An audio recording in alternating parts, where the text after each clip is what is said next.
గాలి చేత విటాను వల్లి పోదవా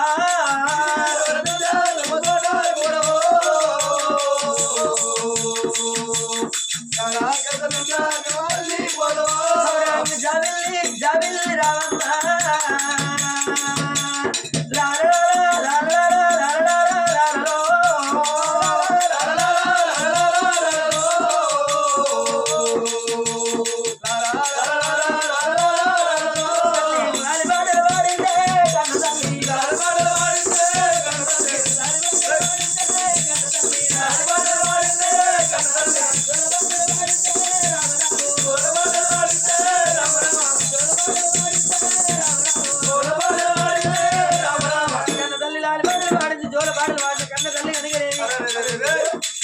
పూట 21 రోజు కాబట్టి అందుకే అందరూ ఏ మనిషికైనా ఆశకు అంత ఉండదు.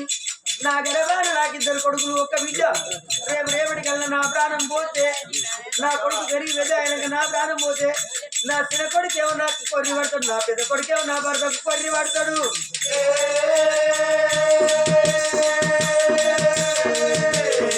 నా బిడ్డను కూడా పెంచి పెద్ద చేసి చేతులు పెట్టి నా బిడ్డను నిలబడినాక నా బిడ్డ శ్రీ వాళ్ళు మా పేడ కొమ్మలు పట్టుకొని ఏడుచుకుంటా వస్తుందని కన్న తల్లిరా సంబరపడుతూ ఉన్నది, సంతోషపడుతూ ఉన్నది.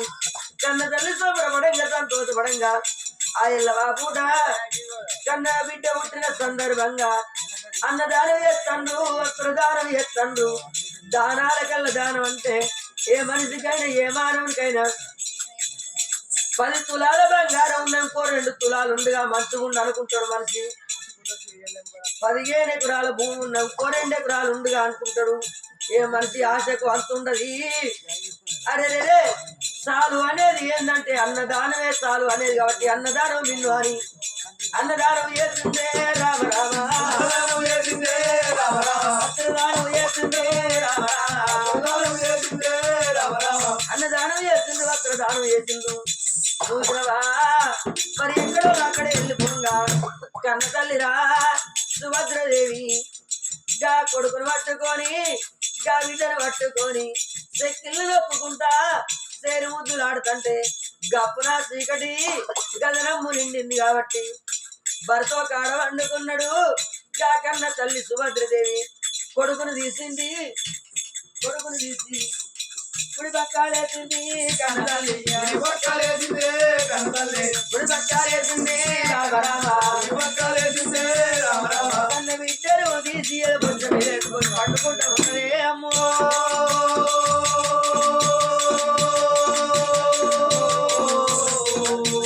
కన్న తల్లి సుభద్రదేవి అర్ధరాత్రుల్లో పండుకొని ఉంటది కానీ పండుకొని ఉండగా ఏమో జరుగుతున్నది ఓ రామ రామ.